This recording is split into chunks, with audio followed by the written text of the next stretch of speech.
everybody. Welcome to week 4 of the longest running league-oriented fantasy football podcast, The KAEP. The only way they're going to catch up is if we slow down, and you know that's not going to happen. It's story time here in week 4, and let me tell you the story of Team Hurricane Laura, who last season in week 7 was trailing by only 1.2 points. Going into Monday night, she had DK Metcalf. Halfway through the first quarter, he would be down by only 0.2 of a point, and those 0.2 of a point held up until there was 1 minute left in overtime. DK Metcalf in overtime with a minute left catches a 46-yard touchdown, which gets called back on an offensive penalty. The very next play, Russell Wilson gets intercepted. 2 plays later, the Cardinals are kicking the game-winning field goal, and DK Metcalf ends up 0.2 of a point short. It was the most grueling loss in fantasy football ever, anywhere. It was a mortal blow to Laura because, as you can see, there's no Hurricane Laura in this year's league. Why do I bring this up? Here is the scenario for 3 games heading into Monday night. Would history repeat itself? We'll cover that in the highlights. We'll also pass out some cheese to the Offensive Player of the Week and the Offensive Snub of the Week. And Pete's Troll of the Week. It is out of control this week, so stay tuned for that. But that's going to be at the end of the podcast. Let's get into this week's action, beginning with the Game of the Week. This one was epic. It was Brant and his Las Vegas Aces facing Northern Kid Jared Kobasic. Brant starting the action off on Thursday night with James Robinson. He was on the bench last week. He wised up and starts him this week, and Robinson delivers 78 yards, 2 touchdowns for 19.6 points.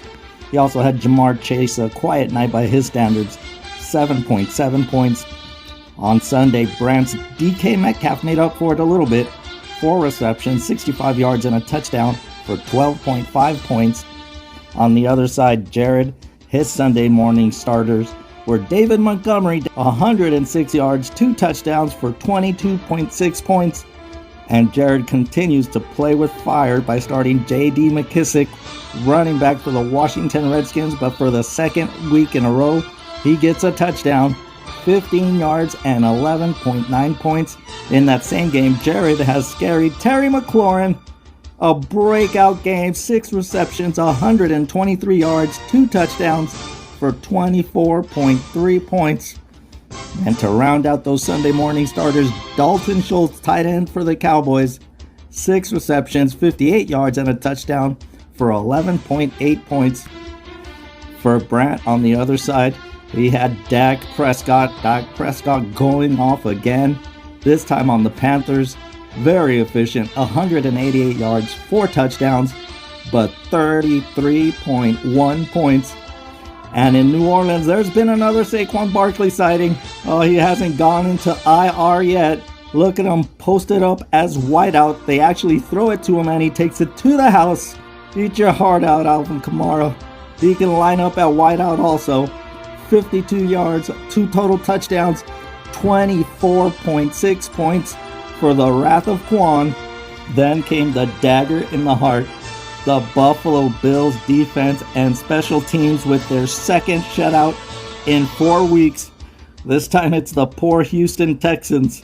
They shut them out, get 4 interceptions, a fumble recovery, 28.8 points from the Buffalo DST. That gave Brant a 61-point lead over Jared. But in the afternoon games, actually in just one afternoon game, that Green Bay Packer versus the Pittsburgh Steelers game, Jared does the unthinkable. He's got many go, 248 yards, 3 total touchdowns for 25.6 points. And he's stacking the points because he's got Randall Cobb, 5 receptions, 62 yards, 2 touchdowns for him, 18.9 points. He got 9 points from the Green Bay DST and Mason Crosby another 9 points, and all of a sudden Jared had a 3-point lead, overcoming that 61-point deficit. Brant had one more man to go.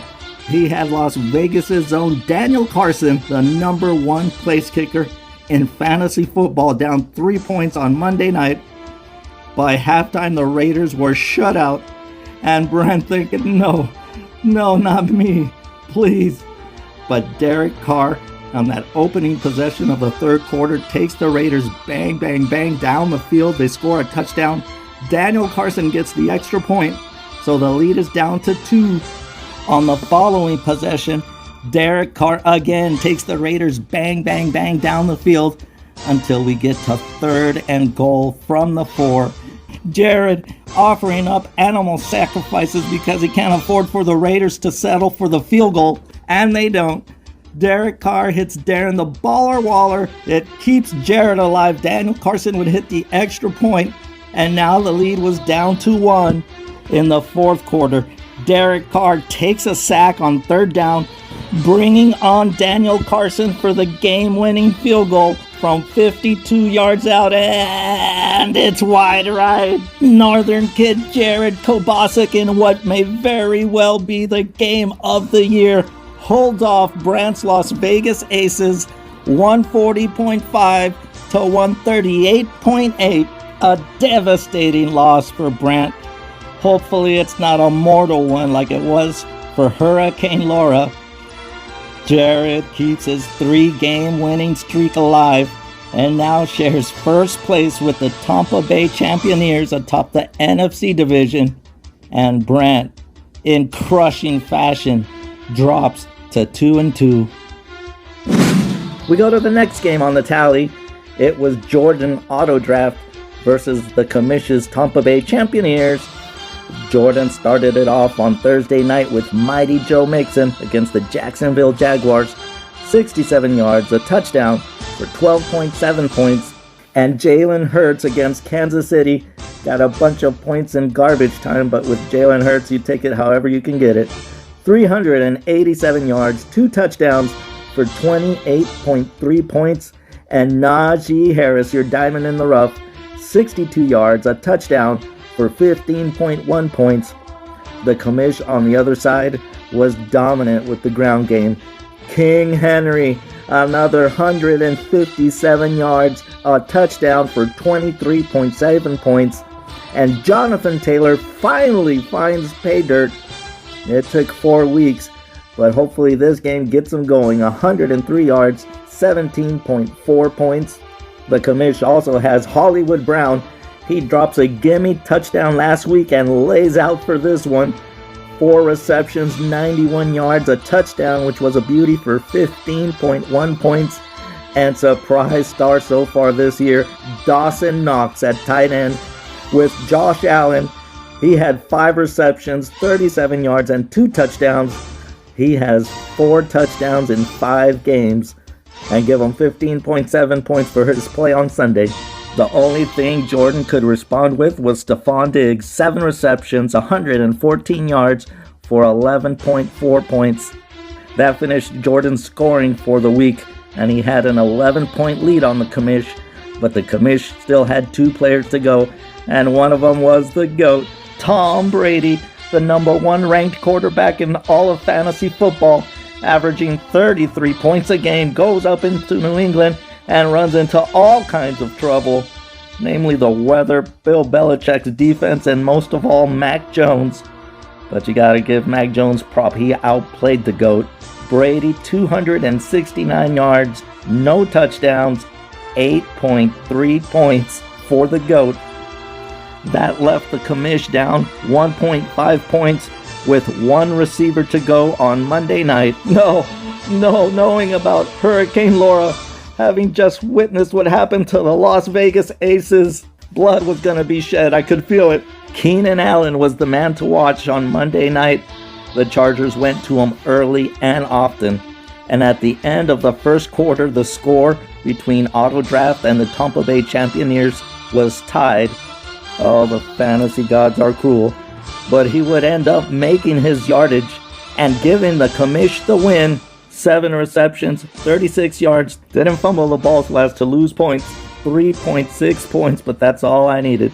The Commish catches Jordan without Christian McCaffrey. He should be back real soon. This would have been a very different game with Run CMC in there, but he wasn't, and I'll take this victory. Go to 3-1 and sit atop the NFC. Jordan, the defending champ, after opening up with the win, has now lost 3 straight games and sits at 1-3. We go to the next game on the tally. Joey and his Viking Nation facing Juan and his Orange Crush. You know it's trouble when the Minnesota Vikings score 7 points and you have 3 of their starters on your fantasy team. Joey, Justin Jefferson, the only Viking worth mentioning this week. 6 receptions, 84 yards, a touchdown for 14.4 points. And Russell Wilson in Santa Clara, giving it to the 49ers. He was very efficient at 149 passing yards, 26 yards on the ground through 2 touchdowns for 25 points. Juan on the other side, starting his 4th quarterback in as many weeks, but I think he's found his franchise guy, Taylor Heineke, leading the Redskins to a 4th quarter come-from-behind win, albeit against the Falcons. Are the Falcons the new Detroit Lions of the NFL? Maybe not. Taylor Heineke, 299 yards, 3 touchdowns for 31 points. Juan also has Ezekiel Elliott, Zeke the Freak. I don't know what's gotten into Ezekiel Elliott, but he's looking like the Ezekiel Elliott of 2016. He's running downhill, showing some burst, pounding the Tampa Bay Champions last week and the Viking Nation this week. 143 yards, a touchdown for 20.3 points. Juan also has Deontay Johnson. Besides surprise running back Najee Harris, the only Pittsburgh Steeler worth having on your fantasy team. Big Ben is just a shell of his former self. It's almost sad to see. Almost. But Deontay Johnson had 9 receptions, 92 yards, and a touchdown for 15.2 points. And with George Kittle's start in question, Juan starts the homer, Noah Fant, and is not disappointed. Noah Fant, 6 receptions, 46 yards, a touchdown for 10.6 points. If this sounds like a whole lot of Juan and not a whole lot of Joey, it's because it was. Going into Sunday night, Joey down 23 points with only his defense and kicker left. The Tampa Bay defense brings in 10 points. Ryan Suckup in the rain has 14 points, and all of a sudden Joey has a 1-point lead. Juan only 1 man left, running back Austin Eckler on Monday night. In the first quarter, Eckler gives Juan the lead on this rush, but comes up gimpy.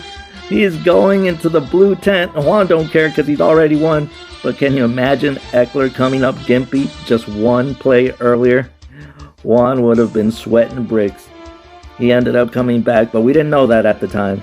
He's missed a lot of time in his career, but he showed no sign of injury when he came back. 117 rushing yards, 2 touchdowns, and puts in his best performance of the year so far with 26.5 points.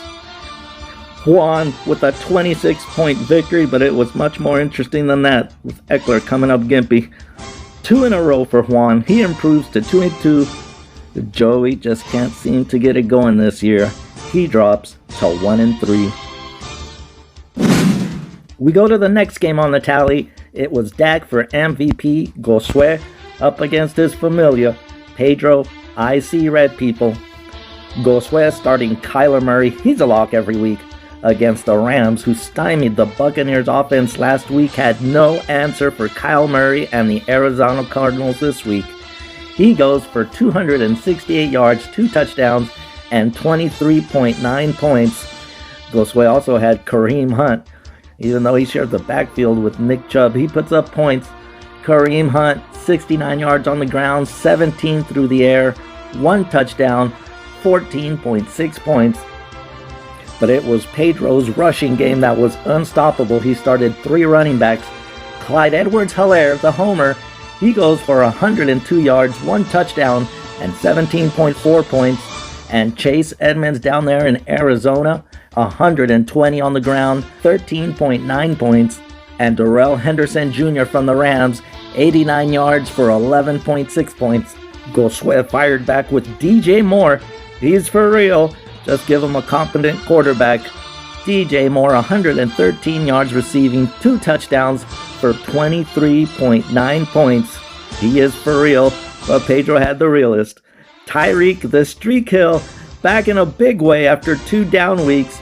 Tyreek has 11 receptions, 186 yards, 3 touchdowns, and 36.6 points for the Cheetah. Goswed Justin Tucker kept it respectable with 13 points, giving you a 6-point lead heading into Monday night. Would those 6 points hold up? Not a chance. Pedro still had 4 starters on Monday night, and all you need to know is Justin Herbert, 2 weeks back-to-back with production, easing Pedro's nerves about his quarterback. It was a slow start for Herbert. Last week he put up 36 points, and this week 25 points for his 222 yards and 3 touchdowns. Pedro also had Las Vegas' own Darren the Baller Waller, 4 receptions, 50 yards, a touchdown, and 11 points. Pedro still had the Chargers defense and Henry Ruggs III. Bogoswe taps out and says, "No more, commish." Breaking out in a huge way in Week 4, Pedro, 138.6 points. He takes out that frustration of being 0-3 out on his Familia, gets his first win, and improves to 1-3. And Dak for MVP, getting a little bit of humble pie the last 2 weeks from the LVFL. Gosway, you drop to 2-2. We go to the final game of the week. It was the buzzsaw actually this week it's just Josue because we weren't buzzing through anything. Josue versus Nick, and it was ugly. Josue had Josh Allen, and the only reason we're showing any highlights is because I'm so excited about Dawson Knox. I'm finally getting some production out of the tight end slot. Josh Allen would complete both of his touchdown passes to Dawson Knox. He had 248 yards and an interception to go with it for 21.5 points. Josue also had Alvin the Natural Kamara, 120 yards on the ground for 12 points even. And the rest, the Los Angeles Rams defense and special teams with 0.08 of a point. I don't know if the app's going to round that up to 1/10 of a point, but as it stands, it's 0.08 of a point for the Los Angeles Rams DST. And then Nyheim Hines does the Rams defense one better. He finishes with negative 0.9 of a point. Oh my goodness. Nick on the other side, he's rolling with my homies. 278 yards, 5 touchdowns, 1 interception for 38.9 points. You also had Antonio Gibson, the workhorse for Team Hereliac Bees. He's coming through for you. 63 yards and a touchdown, 13.5 points. And how about Tyler Bass in Buffalo? 4 for 4 for field goals, 4 for 4 for extra points, 16 points from the kicking slot. And that was it. Nick, I said it last week, you could easily be undefeated. But as it stands, you're on a 2-game winning streak. You go to 2-2, and Josue, you get dropped in terrible fashion this week. But you're still 3-1 and on top of that AFC division. There you have it. Week 4, signed, sealed, and delivered. Brant and Jared give us one that was an instant classic. All kinds of action and scoring in that one, and then the dramatic ending on Monday night. Oh, that was one for the ages. Jared, 3 wins in a row and is tied for first place in the NFC. Pedro, he gets off the schneid and in big fashion, scoring 138 points, gets his first victory of the year. And Josue, the last remaining undefeated team, falls. But he's still in good shape, still atop the AFC all by himself. Those were the big headlines for Week 4. Now it's time to hand out some cheese.